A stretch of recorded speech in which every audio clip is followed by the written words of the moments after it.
and welcome to this latest webinar from the PSSG. My name is Chris Barrett. My pronoun is he, him, and his. I'm delighted to welcome you all to what I'm sure will be an informative session for you.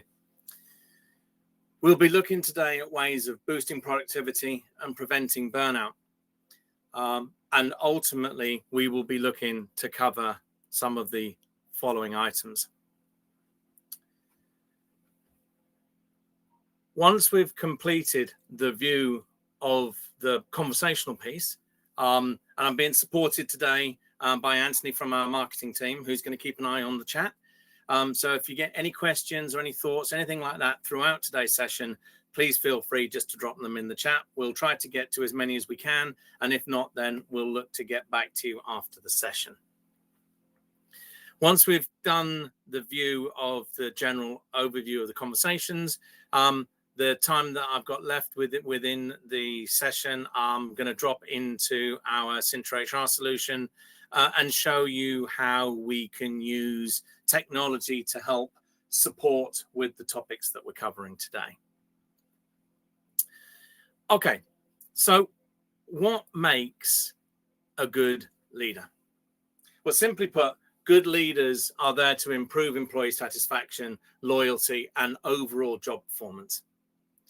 And part of the way that we achieve that is by looking at the need to have continuous learning and development programs put in place. But before we go down that route, and you can see on the slides that I'm going to put in front of you some really interesting numbers. 27% of individuals believe that their leadership team actively fosters and promotes ongoing learning throughout the organization. That's a 2023-2024 statistic. It's a very low number. And ultimately, part of this is because we need to identify and we need to look at the type of managers that we have. There's the need to have your transactional managers, your day-to-day drivers of the business, those people that understand the operational need and are there to really get as much productivity out as you can. But there's also much more of a shift now to look at some of your transformational managers. These are those people that begin to start looking into the future, begin to start understanding what is going on in the wider market, in the industry, in the sectors. And they're looking to put a management style in place, which is forward thinking as well as the operational side. And there is a balance to be found in making sure that you've got an equal amount that is pertinent to your industry, your business, your sector, and your experience as it is currently. So I'm going to have a look at some other statistics as we go through, but predominantly as we step into 2024, the concept of upskilling and reskilling is no longer a mere trend. It's now a necessity for organizations aiming to empower their workforce, and especially if you're looking to secure a competitive edge. So before we delve really deep into what is going on here, let's just reflect on the difference between upskilling and reskilling. So ultimately, upskilling is when an employee gains skills to remain effective or increase their effectiveness in their current role. Whereas reskilling someone is there to help develop them into another position, give them the skills that they need to grow away from the current role that they're entering into at the moment. And why is this important? Well, according to the World Economic Forum, almost a quarter of jobs are expected to change in the next 5 years. 69 million jobs worldwide will be created and 83 million eliminated. So if we do a little bit of quick maths on that, that's 14 million less jobs. And there's particular concern, as you can see, in regards to the jobs tomorrow, digital, green, energy transitions, etc. But that is a significant seismic shift in regards to the way that the general market is moving, and therefore, consequently, the drive to get talent and those high performers is going to be an ever increasing battle to make sure that you actually get the cream of the crop. So how do we look at addressing some of the skills and methods for you to be able to stay competitive. Well, we're going to put a poll on this a little bit later on. And ultimately, it's just going to be an opportunity for you to reflect on that statement and whether or not you think as a business you are ready for that change that's coming. So the world is experiencing a profound transformation. Advances in technology, impact of global events, and the demands of an increasingly digitalized economy have completely reshaped the skills required in the workforce. What was once considered cutting edge just a few years ago is now likely to be outdated. The traditional approach of hiring for specific skills is evolving into a more agile model where adaptability and continuous learning are taking center stage. The move away from targeting someone specifically to come in and do a job where they have a skill set in a box is becoming a thing of the past, and a lot more emphasis is now being put onto employees and your resources that allow you to have that little bit of flexibility in the skill and the growth that comes with that. Now, to address that flexibility, part of this is understanding the benefits for you as employers and how this is going to really help you. So I looked at a LinkedIn 2023 workforce learning report, and it stated that skill sets for jobs have already changed by around 25% since 2015. However, they're also predicting that by 2027, that number is expected to double. So therefore, consequently, you're seeing a significant shift in the skill sets that are currently in place and the move towards changing those skill sets as we're moving forward with the change that's coming. Now, that change ultimately is going to fall on our frontline managers. And this is where we get back to that whole conversation about how does leadership become a really effective thing in order to ensure that we're driving the business forward. They'll often ask, how do I support people emotionally? How do I actually help galvanize and foster their development? Often these new skills, the managers may not be overly au fait with in the first place. So part of this is not just about the managers beginning to upskill themselves. This is also the wider company realizing that your frontline managers need significant support and help if you're going to drive your employees forward in regards to their skilling. This puts quite a bit of emphasis on your HR, your learning teams, your talent and development. But ultimately, if they can put programs in place that help equip your frontline managers, then it will enable your teams to succeed. But to harness the full potential of the upskilling and reskilling processes, organizations must look to implement effective strategies. And those strategies include things like assessing your skill gap. It's something that is commonly discussed but often ignored. The ability to see what skills that you currently have in the business, what skills that you need going forward, and how do you put a program in place to bridge that gap. And also, one thing that we've noticed quite significantly is that historically has been done on a 3-year trend. Now, based on the information that we now have, 3 years to do a skills analysis without doing it on a regular refresher, even 6 months, 12 months, is more necessary now in order for you to assess the skills that are both required and your employees have, because of the significant change that we have within that skills management. So the regularity of assessment is becoming more relative to ensuring that you are able to tailor your upskilling and reskilling programs to the individual needs. And this is also a key takeaway from this, is that it's not a one size fits all. Each of your employees going forward is now going to have the need to figure out how they can be upskilled, how they can be reskilled. Some people learn better by reading, by watching, by being mentored. All of these things need to be taken into consideration with things like such as coaching programs. It's all about making sure that we provide your employees with that real world guidance and support so that they can then take that and immediately apply what they learn to their role. This in turn fosters a culture of continuous learning, and it also shows your employees that you care. It shows that you're investing in them, and all of those things ultimately will help your ability to keep your members of staff and to keep them motivated and productive. So let's just have a think about the impact that this has on your employees. So many of you are probably already using SMART targets. They're really still a very applicable type of measure. Ultimately, we do still need to measure what is going on. But offering opportunities for personal and professional growth through these programs will boost your employee engagement. When your employees feel their development as a priority, they are more committed and more motivated. Additionally, we know it's a very competitive market. Employees are more likely to stay with employers who invest in their growth.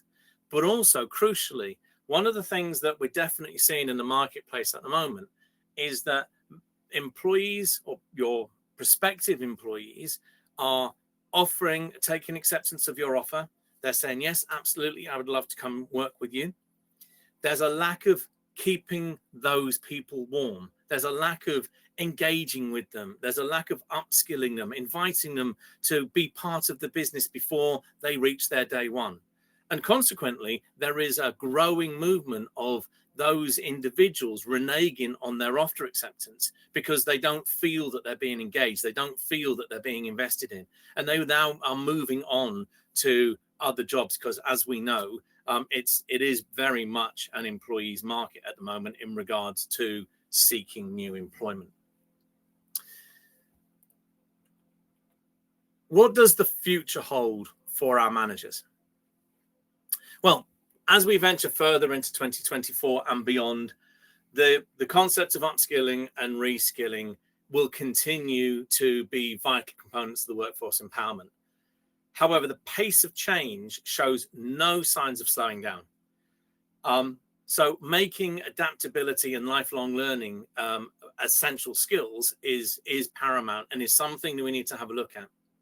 Now, organizations historically have prioritized their investment into their employees' development. But we also know that historically, when times get tight, money and budget gets pulled a little bit, the emphasis on training and development and insights and frontline manager coaching, etc., tends to fall by the wayside a little bit.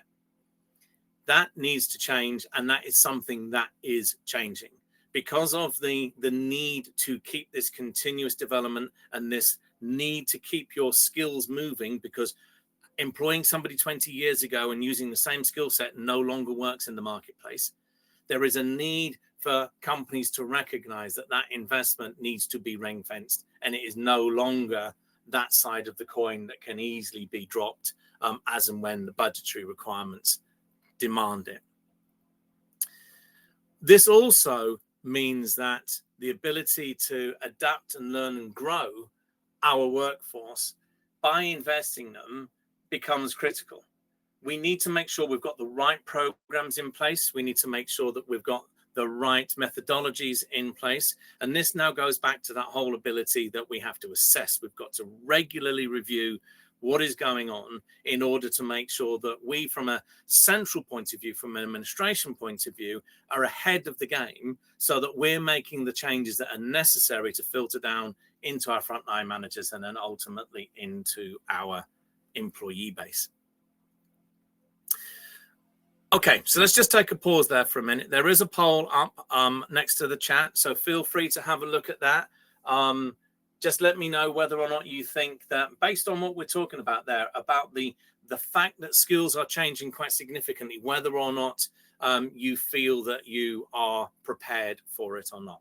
It's really just a flavor, just to see where we are with things.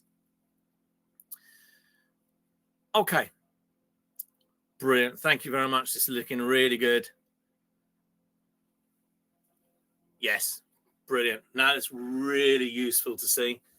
So on the whole, we've got quite a lot of you that are somewhat prepared, and that is not uncommon. This is quite a significant shift.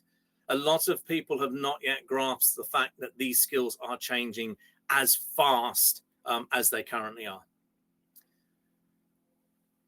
Alongside skills, though, is the concept of burnout. It's the concept of fatigue. It's one thing having a very skilled employee base, but at this day and age, the demands on those employees is quite significant. Many of you have probably already identified and recognized that there is a greater requirement for your employees to do more. This is one of the side effects of the skill revolution that is going on, because you don't have one person doing one thing, and that person is now not becoming a generalist, but becoming somebody that is able to perform more duties and responsibilities at a high level. It means that we're more and more emphasis being put on those individuals to do more. And this is something that we need to be really careful about to ensure that we don't over pressurize our employees to be in a position where they do end up becoming fatigued and burnt out. So I'm just going to have a quick look now at some of the elements that we can use to enhance the experience to combat burnout. Now, some of these you might think are relatively simple statements, but our experience from the conversations that we have with different people would suggest that, they're still not being applied. So your leaders need to be able to communicate transparently, and also, and this is the key bit, need to be active listeners. Many managers are very good at communicating. Very few managers are very good at listening.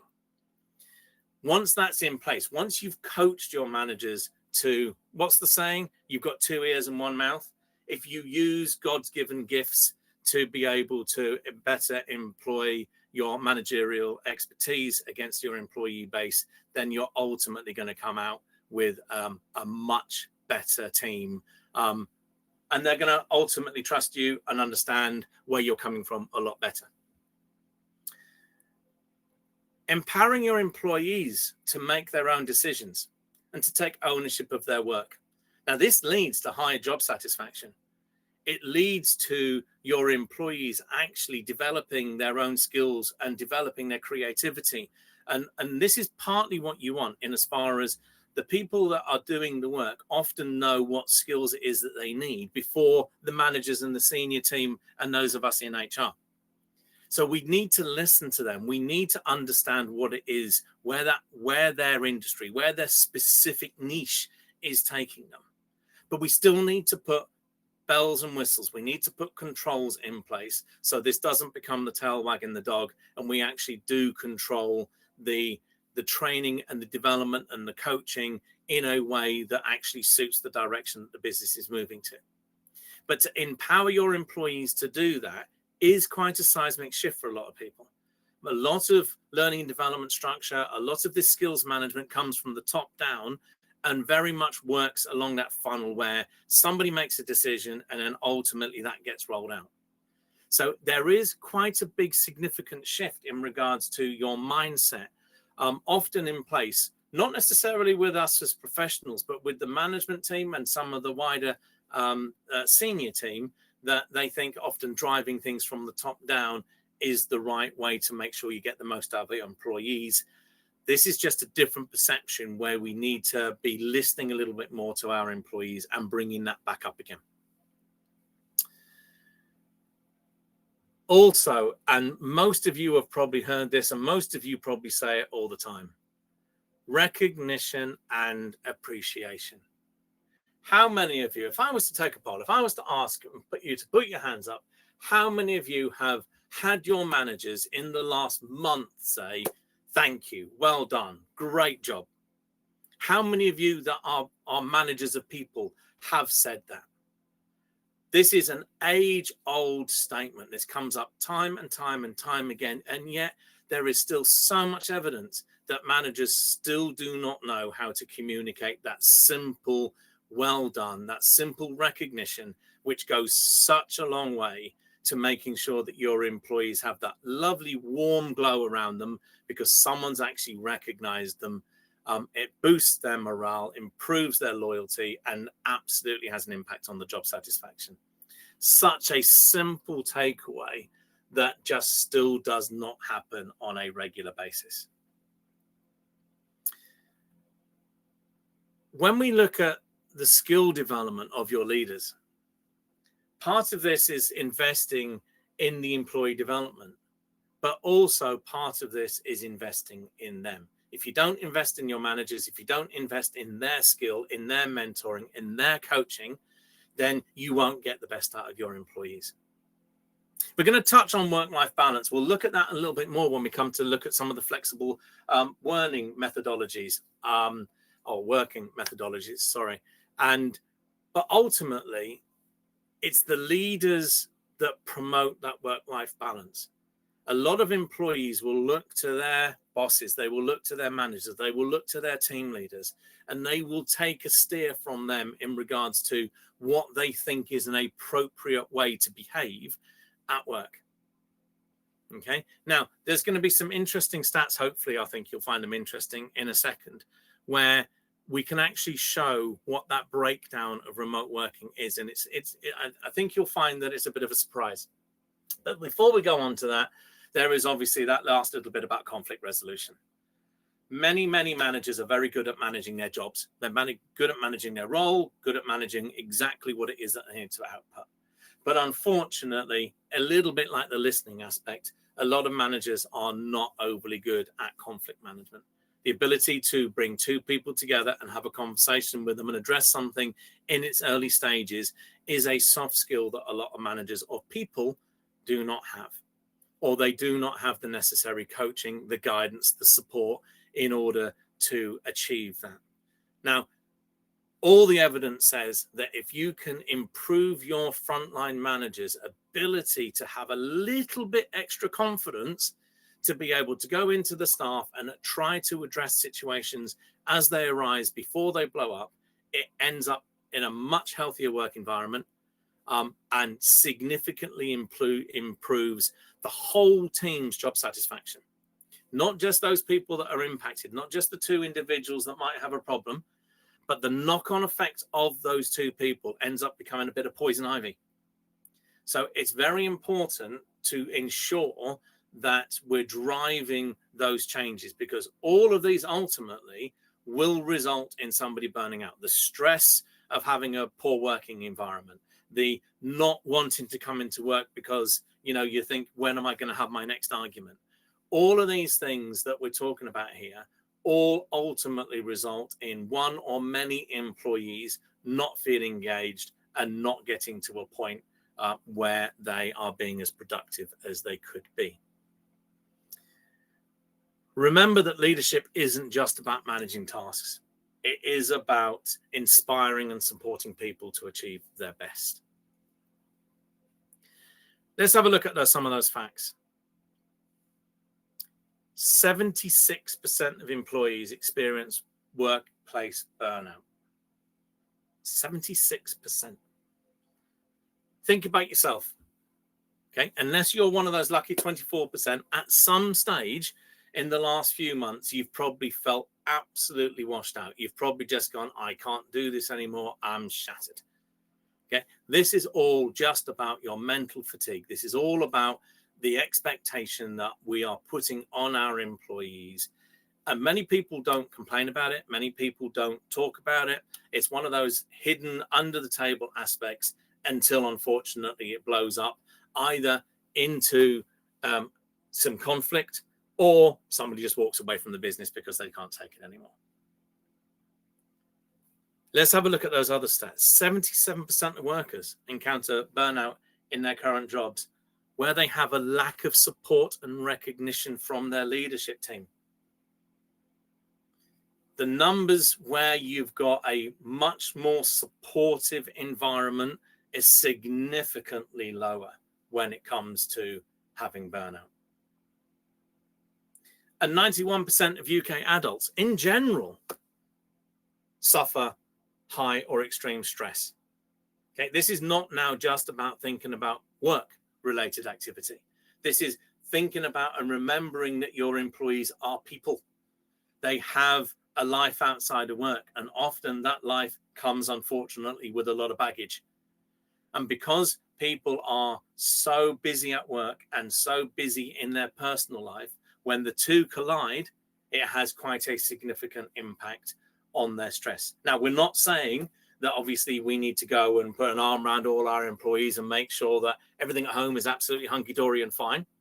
But it is absolutely something that we need to be cognizant of, because if we don't bear in mind the bigger picture, if we put a load of programs in place that is all about upskilling, and we don't do the softer things like engagement surveys or giving our employees the opportunity to have a voice, then we won't necessarily be in the right place to really drive forward those employees to their maximum capabilities. Now, let's just focus for a second, not on your existing staff. They're fine. We've got a program in place and that's absolutely okay. But let's have a think about your new staff. There is a significant shift, as we've mentioned before, where your talent, your high talent, your new employees have a lot of choice. They're coming in and they're expecting to be supported. They're expecting to be developed, invested in right from the get-go. And unfortunately, there is still quite a significant gap in the onboarding experience that a lot of companies have.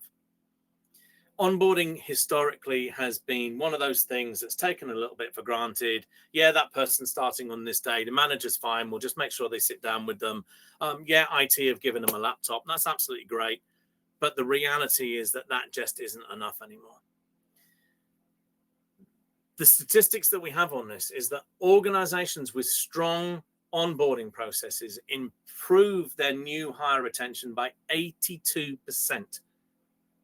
82% of their new hires stay with them within that first 6 months to a year if they have a really good onboarding experience.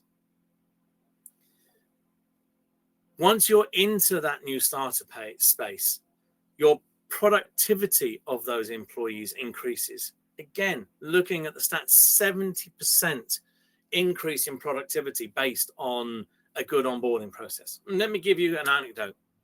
Okay, you've got somebody that starts with you, poor onboarding process. They start day one, that person comes in, they haven't got a laptop, they haven't got a desk, they go and see their IT team. It takes time to get things sorted out. Then someone has to show them where the files are. And before long, their first 3 days have actually not really led to anything. Whereas if you've got somebody that's got a really, really effective onboarding process, that person's going to come in day one. They're going to have a laptop. They're going to have guides. They're going to have structure. They're going to have videos. This is how you do it. Within that first half a day, they're going to be up and running and working. Just a simple anecdote like that, where you are moving somebody from having half a day and being ready to not really having a very good experience. And when they talk to their loved ones, when they go home, say, "Oh, do you have a great day? How's it going?" And, it's a bit flat, and didn't really get much support. They haven't really met anyone. And now already you're fighting an upward battle. Okay. So many employees, beg your pardon, claim their organizations are not doing enough to overcome employee burnout. Now, this is a really difficult thing to measure. When you ask people, they'll turn around and go, "Yeah, I'm really busy. I'm overstretched. I'm being asked to do too much." But actually, when you start breaking down into that, a lot of the time they're actually being asked to do what we perceive to be their job. And part of this is that they don't have the coping mechanisms to compartmentalize their work life and the structures and the methods that they need to achieve that, which is ultimately leading to a lot of people thinking that it's their employers that are not doing a very good job, where actually it is a shared ownership. Employees need to recognize that there is an expectation on them that they deliver their duties and responsibilities that they're employed for, as well as the frontline managers making sure that they are skilled appropriately.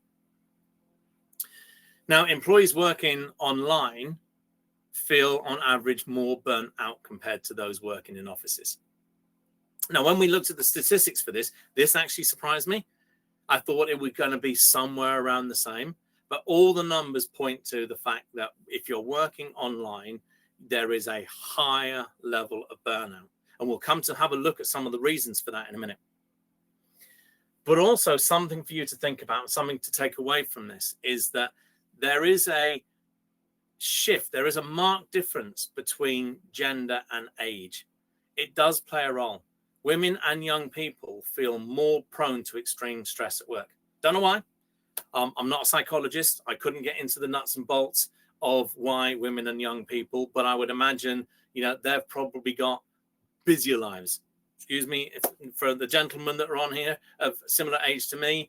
But we have quite a sedentary life. A lot of us, we're fixed in our ways, whereas women have to do 1,000 things, and children, young people are also off doing 1,000 things. There may be something in that, or I may just be speaking from personal exceptions. Okay. One of the advantages about having a good onboarding process ultimately leads to cost savings. It improves your attrition rates. It allows you to keep staff for longer periods of time. And again, when we look at the average cost of not having a good onboarding, typically that results in the loss of around 6 to 9 months worth of salary. So if you think about that, let's just say you've had 10 members of staff leave, that's 90 months of salary walk out the door. Now, really, you need to try and keep on to those staff for maybe 2-3 years. That's the sweet spot in regards to where they start returning your money after all the investment and everything else. Anyone that goes in that first year is money just straight down the drain. So it's really important to get the necessary processes in place to ensure that your employees stay motivated. Now, part of that motivation is flexible working. Flexible working has taken a massive change. Now, we know, for example, that prior to the pandemic, we've all seen the shift, and a lot more people are now working from home. With that number that I referred to earlier, okay, there is 80% of staff that are still desk-based. It is only 20% that are remote workers. Yes, it's still quite a significant number, but it's a lot less than a lot of people perceive. Only 20% of people are remote workers.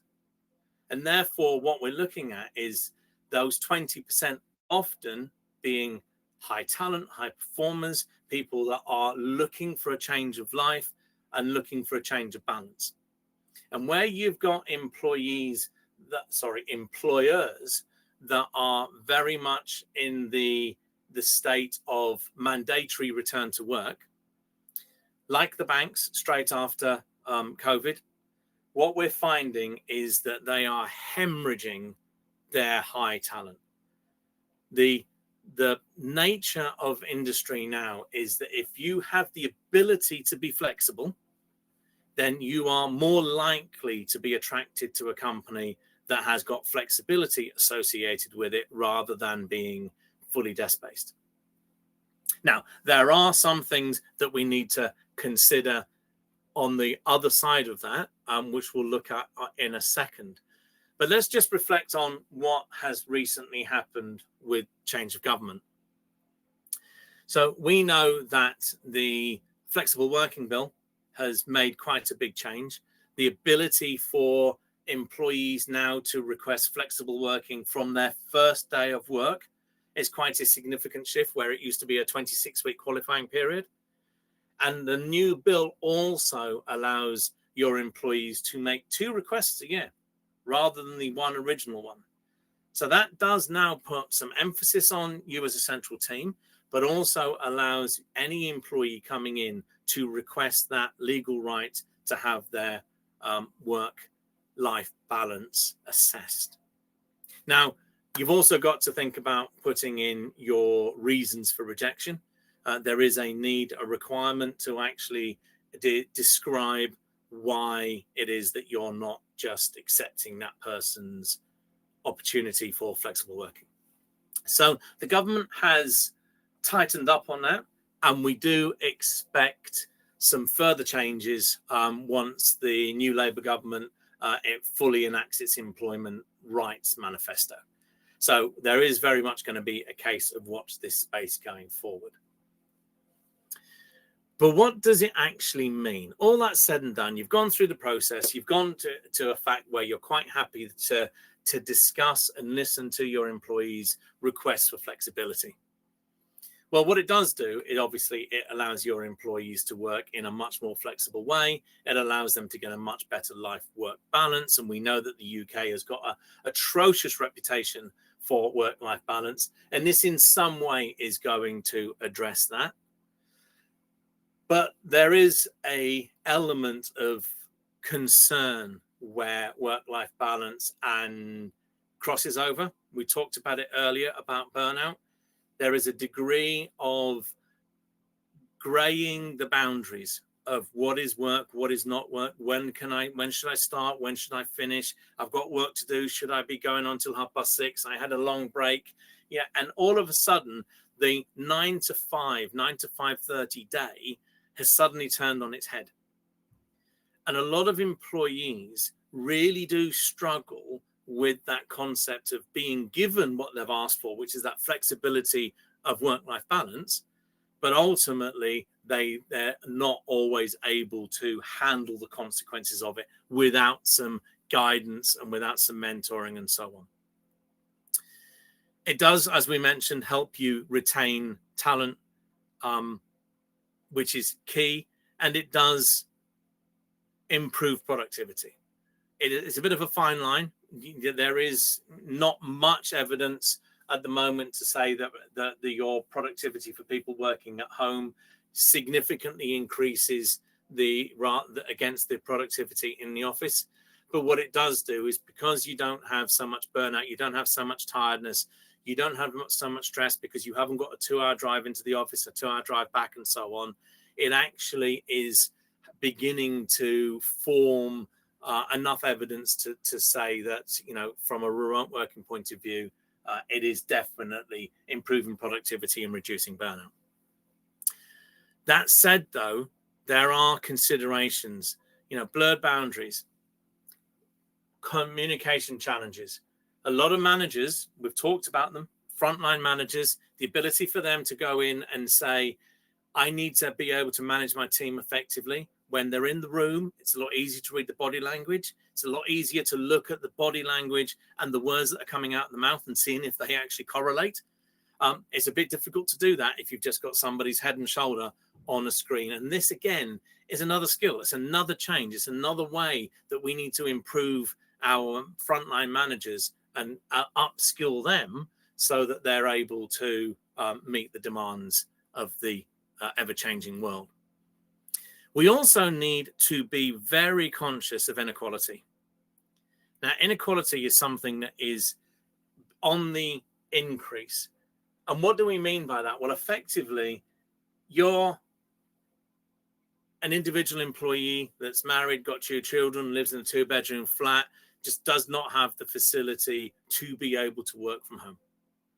Okay, you can't financially afford broadband, etc., to be able to work from home.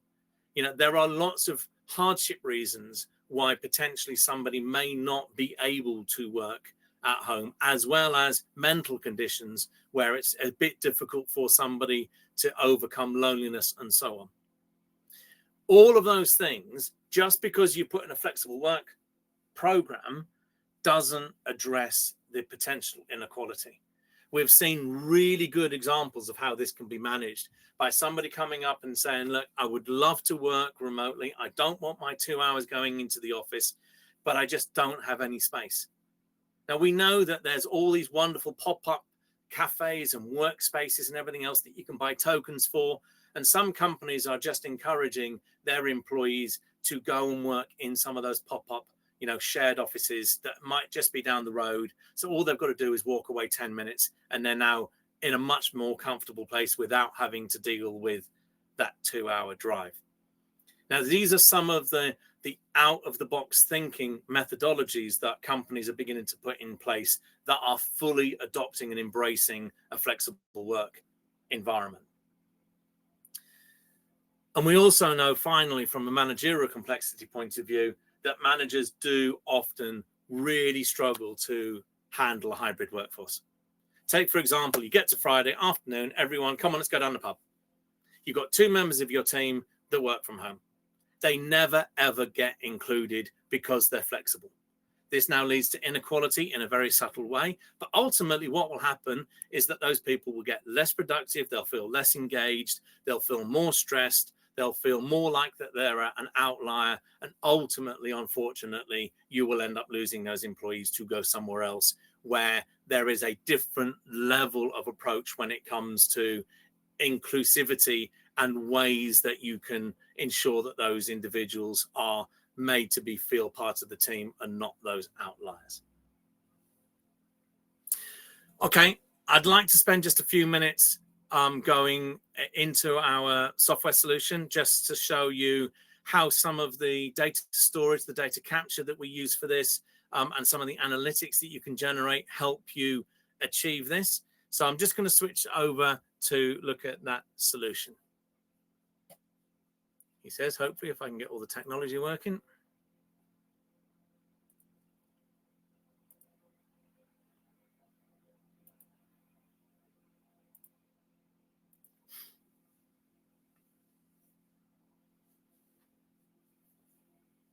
Okay, so hopefully everyone can see that. Maybe just a thumbs up.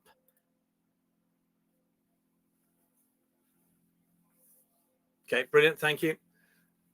Okay, so this is Cintra HR self-service portal. Not going to spend a huge amount of time in here. It's really just to give you a reflection on some of the things that we've been talking about there in regards to productivity and performance, about skills management, about those types of things where we're talking about engagement. And ultimately, all of those can be captured within the solution. But it's one thing being able to record them. It's one thing saying we're going to do it. But ultimately, you need to be able to start thinking about how do you pull this information together? How do we validate that what we're putting in place is working? It's driving us in the right direction. Well, what we can do is we use the metrics that sit within this. So we're looking at measuring people's performance, looking at their team working, looking at those types of elements associated to it. You can use these heat maps to try and find out who is doing best, living the values, doing well, etc. And once you're in these areas, you can start using the data that sits in an HR system to help support the direction that you're taking, which is ultimately an HR soft skill. Everything that we're talking about from an L&D point of view is really different to quantify and qualify. But by using engagement surveys, by using skills assessment, by using the ability for your managers to do a review, for example, on how they believe that somebody is from a talent planning point of view. So let's just have a quick look at that. And we can see here that what we're measuring ultimately is a combination of, excuse me, bear with me while it opens up, is a combination of what their potential is, which is assessed by managers. So we ask the managers to effectively complete a form that says, where do they think the potential of that employee is? And then the performance is gathered by whether or not you're doing probation review or appraisal review or performance improvement or just a general engagement. You can track performance over time based on some of your key metrics. And then ultimately what that does is then that allows you to identify what your talent cohort is. So you can use this now to better understand where you sit in regards to identify the talent and the potential that you have within your business. Now, all of this underpins and supports that ability for upskilling and growth and ensuring that you invest time into your employees. So that's got to the end of our 45 minutes. It's absolutely whizzed through. If anyone does have any questions, but what I would like to just check in with you on is that when we run these webinars, a lot of these webinars are done through request. They're done through individuals like yourself saying, we've noticed that this is trending in the UK.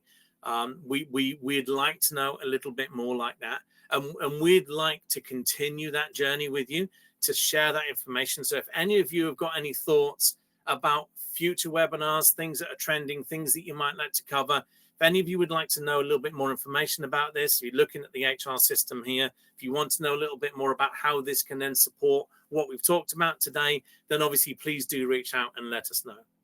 So before I go, is there any pressing questions or anything else that you would like me to address?